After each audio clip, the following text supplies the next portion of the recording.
Mag Emploi. La vie quotidienne est parfois faite de contraintes. Il n'est pas toujours facile de trouver un équilibre entre vie privée et vie professionnelle. Certaines personnes privilégient leur vie privée au détriment de leur vie professionnelle. On se demande finalement, est-ce qu'il est possible déjà d'avoir un équilibre entre ces deux? Comment faut-il faire pour avoir cet équilibre-là? Donc, bonjour chers téléspectateurs, bienvenue sur le plateau de Mag Emploi, votre émission dédiée exclusivement à l'emploi au Mali. Comme vous l'aurez compris, notre thème de cette semaine, c'est comment concilier vie privée et vie professionnelle. À cet effet, nous recevons deux invités sur notre plateau. Monsieur Touré, coordinateur des ressources humaines de l'ONG EP Mali. Bonjour Monsieur Touré. Bonjour madame. Bienvenue sur notre plateau. Merci beaucoup. Et nous recevons également Madame Sangare Fatoumata Diko, qui est directrice pour le Mali du bureau d'information sur le crédit de l'UEMOA. Bonjour Madame Sangare. Bonjour. Bienvenue sur notre plateau. Merci. Okay. Donc, nous commençons directement avec le débat du jour, avec nos deux invités. D'accord. Bonjour Monsieur Touré. Bonjour madame. Vous allez bien? Ça va bien, merci. Bien. Bienvenue sur notre plateau. Merci. Oui, Madame Sangare, vous allez bien? Oui. Bien, Dieu merci. Donc, et Madame Sangare, pour vous, c'est quoi concilier vie professionnelle et vie privée? Nous allons commencer par les dames, désolée. Évidemment. Oui. Ok, donc merci à toute l'équipe de Mali Bara et Joliba TV pour cette initiative que nous encourageons fortement. Pour moi, concilier vie professionnelle et vie de famille, c'est vraiment trouver un bon équilibre entre ses activités professionnelles et sa vie familiale. Et la finalité étant évidemment l'épanouissement personnel, mais aussi l'épanouissement de tout ce qui nous entoure. D'accord, merci. Et M. Touré, vous? Alors, déjà, merci beaucoup à toute l'équipe de Malibara ainsi que l'équipe de Joliba TV. Merci déjà pour l'initiative. Voilà, je pense que l'initiative de mettre une émission en place pour l'emploi des jeunes, c'est vraiment une initiative salutaire, il faut le dire. Donc, quant à moi, concilier la vie professionnelle à la vie familiale, pour moi, il faut juste trouver le juste milieu, en fait. Trouver, je vais dire, l'équilibre entre la vie professionnelle et la vie familiale, c'est-à-dire savoir se fixer des priorités et aussi se fixer vraiment des objectifs, de telle sorte que la vie professionnelle n'impacte pas la vie familiale en fait. Donc voilà pour moi comment il faut concilier vraiment la vie professionnelle à la vie familiale. D'accord. Voilà. Mais beaucoup de personnes privilégient soit la vie privée aux dépens de la vie professionnelle, vice-versa. Pensez-vous réellement qu'il y a une possibilité de concilier ces deux vies-là? Alors, on a toujours la priorité oui, aux oui, dames. Oui, Madame Sangare, pas de problème. Madame Sangare, je vous en prie. Monsieur Touré ne sera peut-être pas d'accord avec moi, mais moi, je pense que le plus souvent, les hommes privilégient leur vie professionnelle au détriment de la vie de famille et les femmes le contraire. Oui, chez les femmes, c'est la vie privée d'abord, ensuite la vie professionnelle. Okay. Bon, c'est toujours possible de concilier ces deux concepts, même si c'est souvent difficile, mais c'est possible. Pour moi, la conciliation dépend de plusieurs facteurs. Ça dépend d'abord du type d'emploi que l'on occupe, le type de responsabilité, la nature de l'activité. Par exemple, si c'est un emploi qui demande de descendre tardivement ou bien de commencer très tôt, ou un emploi qui nécessite beaucoup de déplacements, c'est plus difficile qu'un emploi qui se fait dans la journée, on peut descendre plus facilement. Il y a aussi la taille et l'organisation familiale qui impactent sur la conciliation au niveau de ces deux aspects. Okay. Voilà. Donc maintenant, voilà, je ne sais pas si M. Touré sera d'accord avec moi. Non, au fait, je suis d'accord avec vous. Cela est dit au fait que nous, les hommes, on est appelés quand même à assumer nos engagements. Si je parle d'engagement, je parle de prendre quand même nos responsabilités. Voilà, côté familial, bien sûr. Parce que il faut reconnaître aussi que c'est vrai, nous les hommes aussi, nous cherchons souvent vraiment à faire cette conciliation entre la vie professionnelle et la vie familiale, ce qui n'est pas toujours facile pour nous. Mais nous essayons quand même, tant bien que mal, vraiment de pouvoir vraiment atteindre l'objectif qui est vraiment de ne pas laisser la famille au détriment vraiment de notre travail en fait. Est-ce que vous voyez? Mais il s'avère que souvent pour des raisons vraiment de responsabilité, comme l'a dit madame, on passe souvent plus de temps, on consacre beaucoup plus de temps à la vie professionnelle qu'à la vie familiale, contrairement bien sûr aux dames qui vraiment consacrent plus de temps pour la vie familiale que pour la vie professionnelle.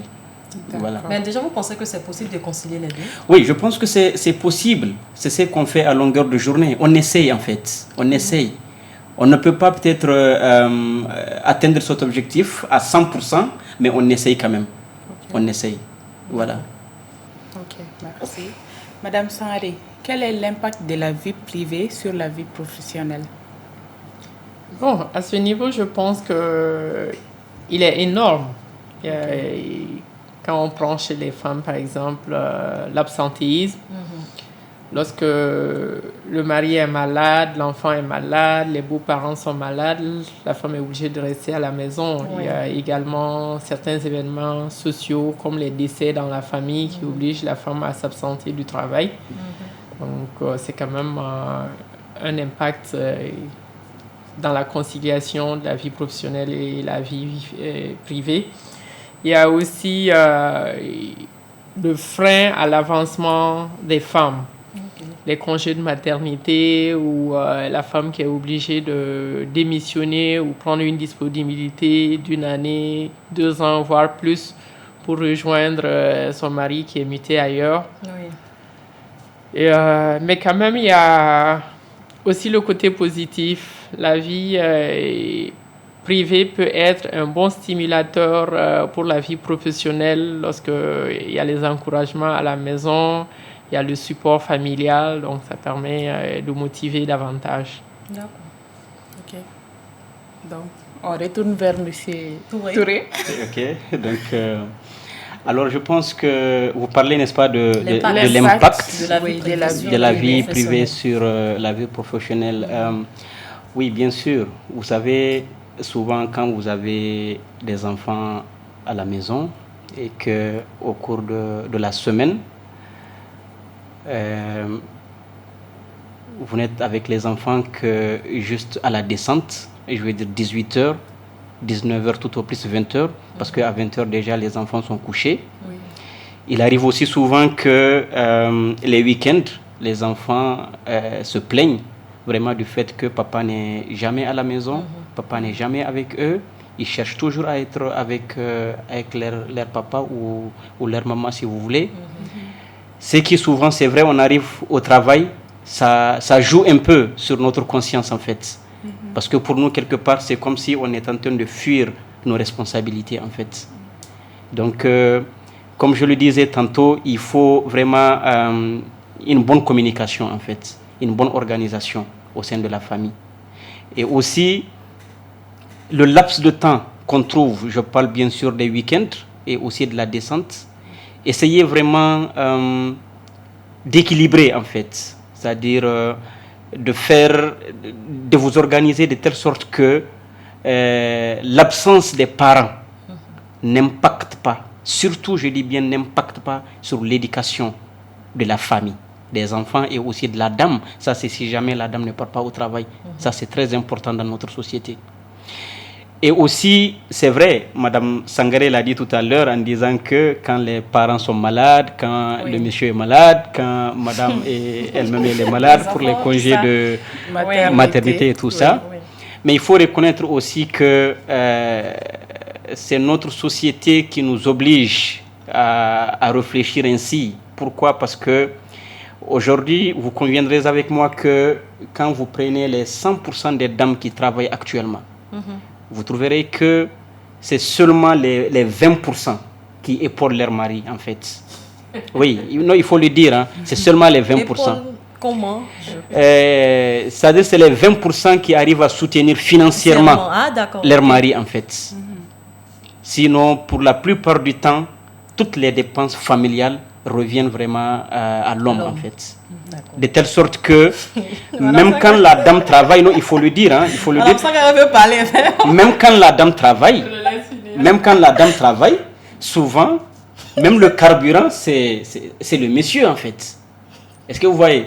Oui. Même pour c'est notre société, même pour des baptêmes, pour des mariages, on vient toujours s'arrêter pour demander, voilà, des accompagnements aux messieurs. Oui. Voilà. Et aujourd'hui, je me dis que si réellement on arrive à dépasser cette mentalité, que les femmes aient cette mentalité de soutenir leur mari financièrement, les soutenir aussi même moralement, parce que souvent il arrive que quand le monsieur dit écoutez, aujourd'hui j'ai pas de l'argent pour votre mariage ou votre baptême, c'est tout de suite voilà, un changement de température familiale, en fait. Voilà, si on arrive vraiment, excusez-moi, à nous épargner de ce genre de comportement, je suis sûr que l'impact sera moins que ce que nous vivons actuellement, en fait. Oui. Voilà.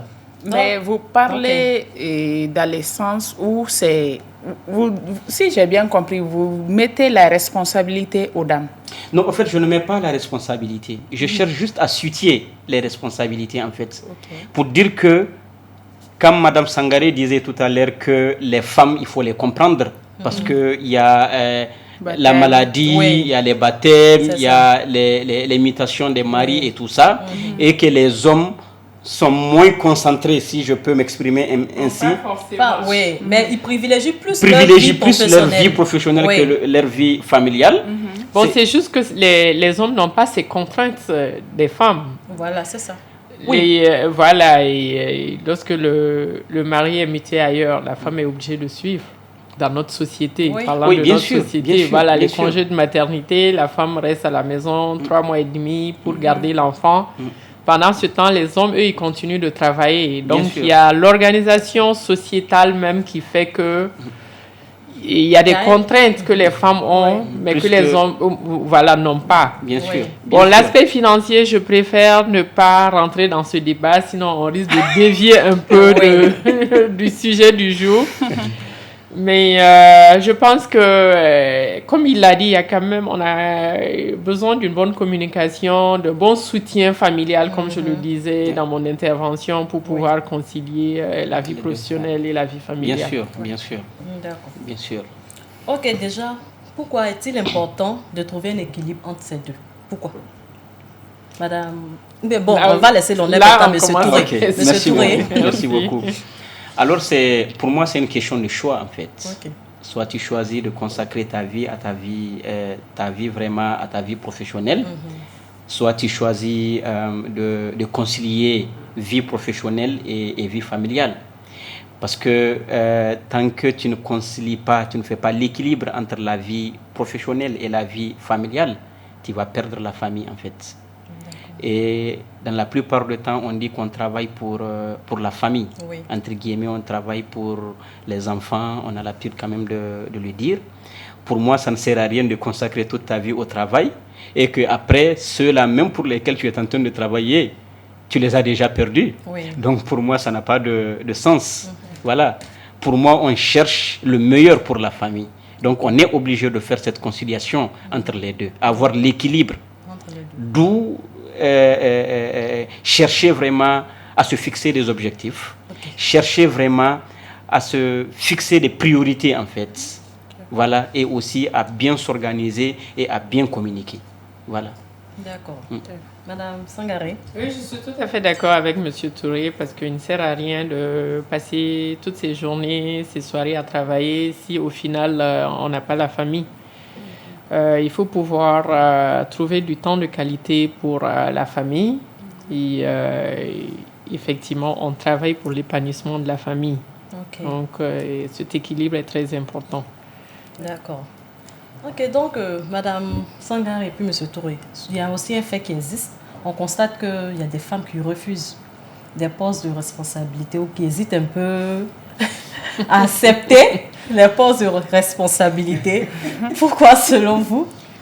Bon, moi, je dirais d'abord que les femmes ne refusent pas, mais d'accord. sauf que il arrive des situations où elles n'ont même pas le choix que de ne pas accepter parce que malheureusement, elles ne peuvent pas concilier les deux parce qu'elles n'ont pas le soutien familial nécessaire pour occuper ce poste.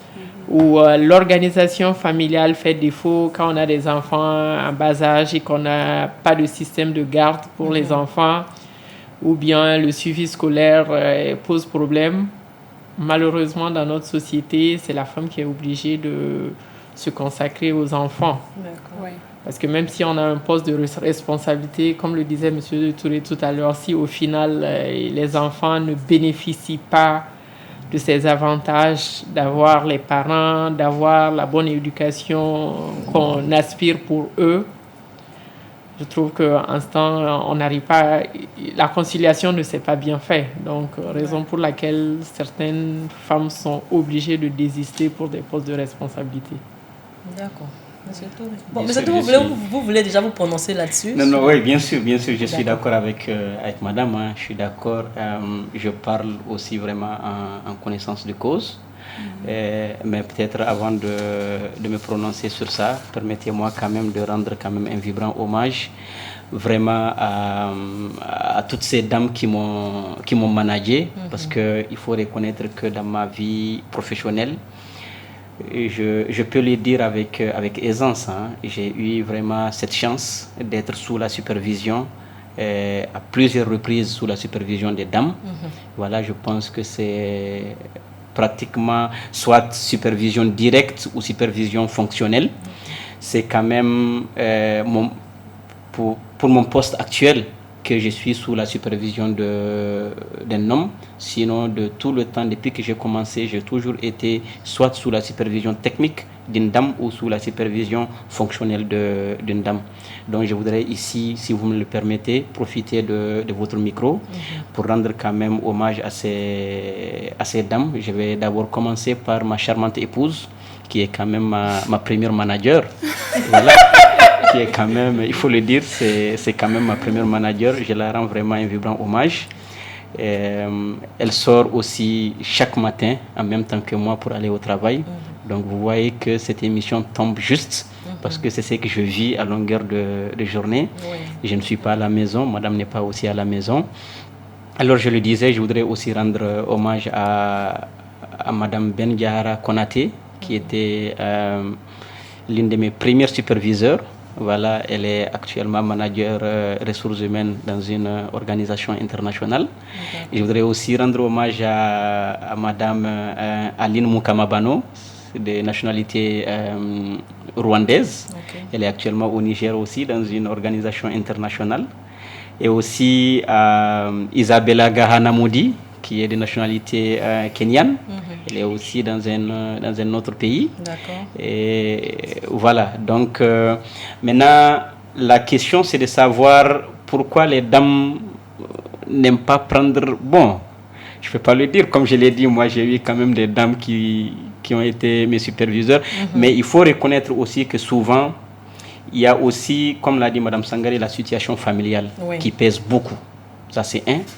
Il y a aussi la situation géographique du poste qui pèse aussi souvent, parce que je me rappelle qu'il arrive des moments où quand on fait les recrutements, s'il y a des positions qui sont dans des zones un peu difficiles d'accès, que les dames, après avoir été retenues pour la position, nous reviennent pour nous dire que je suis désolé, je viens de discuter avec mon mari qui n'est pas favorable à ce que je me déplace pour aller dans telle ou telle zone. Donc, juste pour vous dire que c'est vrai que les dames, souvent, pour des raisons de famille ou de raisons vraiment autres, évitent souvent de prendre certaines positions. Mais il faut reconnaître aussi qu'il y a des femmes vraiment vaillantes qui vraiment acceptent de prendre vraiment des responsabilités. Et je vous l'assure, hein, quand une dame décide de prendre un poste de responsabilité, elle le prend. Quand je dis elle le prend, vraiment, elle assume. Ok, Voilà. d'accord. On va aller rapidement, d'accord. Ok, donc quels moyens les employeurs peuvent-ils mettre en place pour faciliter l'équilibre entre vie professionnelle et vie privée de leurs employés? Madame Sangaré.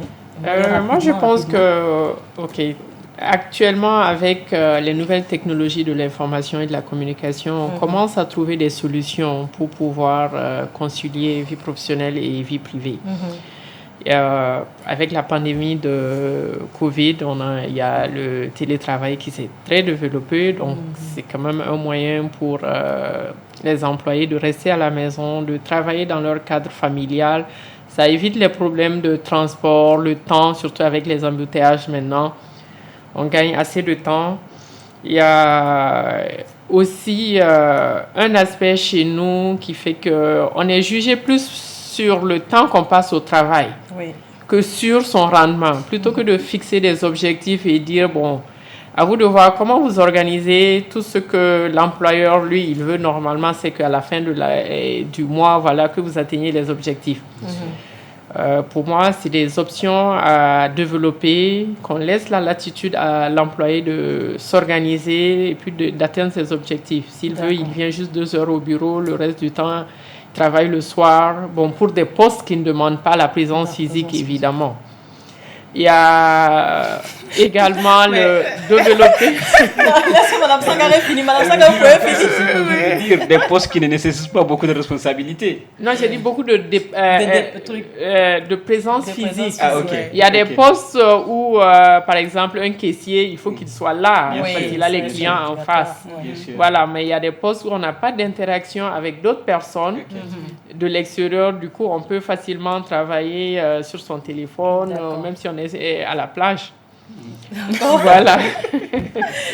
Mais est-ce que réellement les entreprises vont accepter cela? Et puis, est-ce que réellement les employés vont prendre conscience de cela et puis faire leur boulot exactement? C'est vrai. Oui, au fait, c'est une question de responsabilité. Hein. C'est une question de responsabilité et de bon sens, en fait.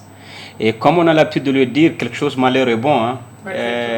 La Covid a démontré que on n'est pas obligé d'être sur place au bureau pour travailler, en fait. C'est vrai. Qu'on peut vraiment travailler en dehors du bureau, en fait.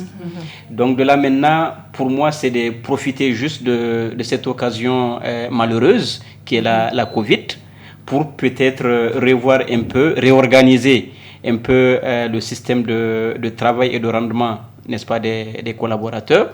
Peut-être, je dis bien peut-être entre guillemets, accorder peut-être 1 jour ou 2 jours de télétravail à la maison. Ça va permettre un peu aux parents d'être à la maison, souvent d'être avec les enfants, voilà, et être aussi avec madame si jamais elle ne part pas au travail. Donc, pour vous dire que aujourd'hui, tous les moyens sont là à travers, comme elle l'a dit, la nouvelle technologie, telle que Teams, telle que Skype for Business. Voilà, c'est des logiciels de communication professionnels d'ailleurs, qui permettent, même si tu n'es pas vraiment au bureau, que tu arrives vraiment à travailler et à produire. D'accord. Voilà. Merci. Moi, je pense que dans nos pays, nous devons aussi développer le travail à temps partiel. Il y a des personnes qui ne veulent pas forcément travailler 8 heures par jour pour pouvoir concilier leur vie de famille et leur vie professionnelle, aller chercher les enfants à l'école ou ainsi de suite. Donc, 2 personnes qui occupent un seul poste, dans les pays développés, c'est un système qui existe et qui marche très bien. Donc ça, c'est des exemples qui sont possibles, ou bien les horaires flexibles. D'accord. L'essentiel, c'est que le travail soit fait dans le temps imparti. Quelqu'un peut dire, je commence à travailler à 7 heures et puis là, je finis à 15h30 parce que je veux rentrer plus tôt. Un autre va dire, bon, moi, je préfère commencer à 8h30 et finir à 17h. D'accord. Qu'on évite un peu les heures figées qu'on a actuellement dans notre système où tout le monde vient à 8h et finit à 17h par exemple, et la pause c'est 1 heure, on est obligé de prendre 1 heure. Oui. Voilà, ça c'est des solutions aussi à mon avis. Ah d'accord. C'est bien noté. Hein.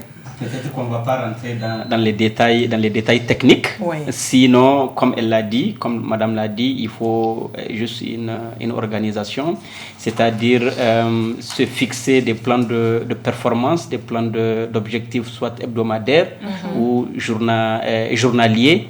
Voilà, l'essentiel, à mon avis, c'est d'atteindre les objectifs que vous vous êtes fixés pour la journée, pour la semaine, et faire aussi ce qu'on appelle un plan de carrière, un plan de performance en fait. Et sur la base de ça, maintenant, laisser la latitude vraiment au staff de venir, d'être flexible sur les horaires de travail. Voilà. Ok. Merci beaucoup pour vos réponses. Nous allons passer maintenant à la question de la semaine. C'est juste après les jingles.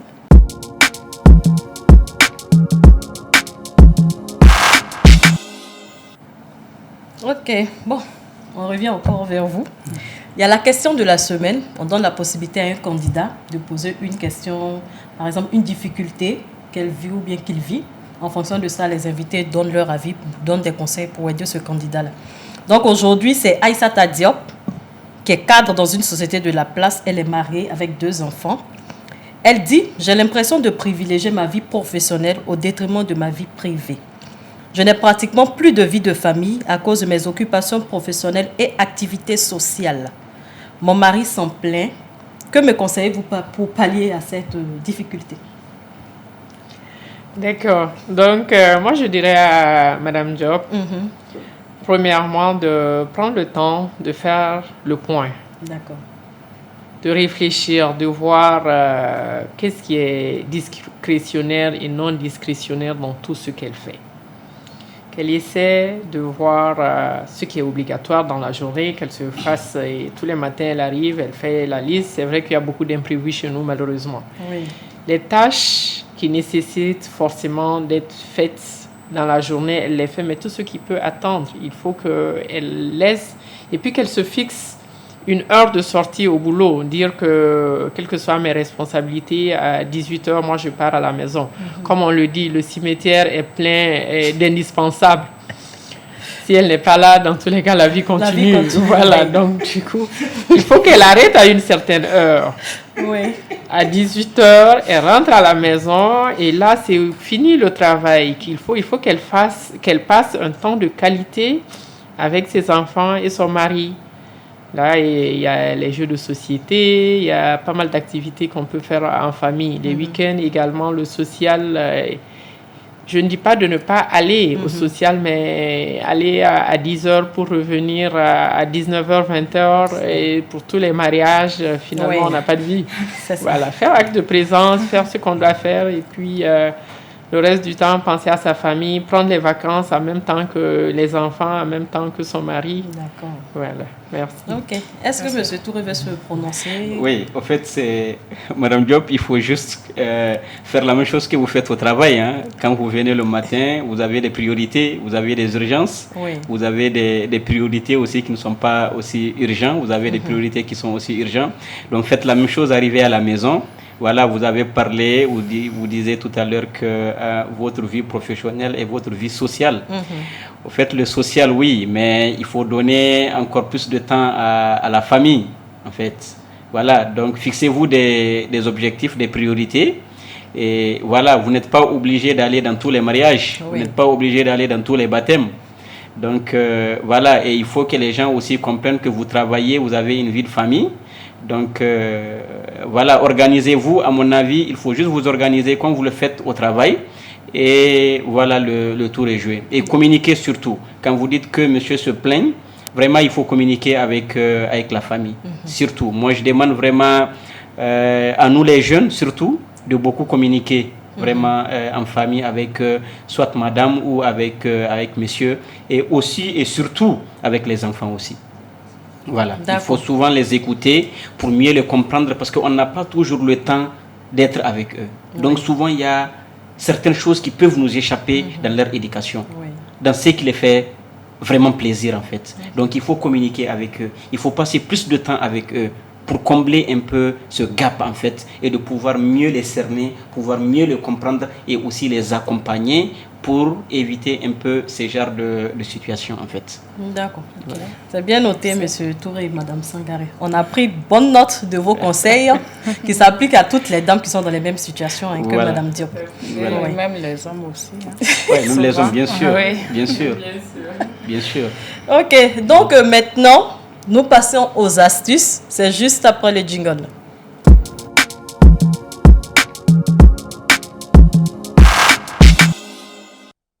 D'accord. Et les astuces d'aujourd'hui, c'est comment développer la confiance en soi.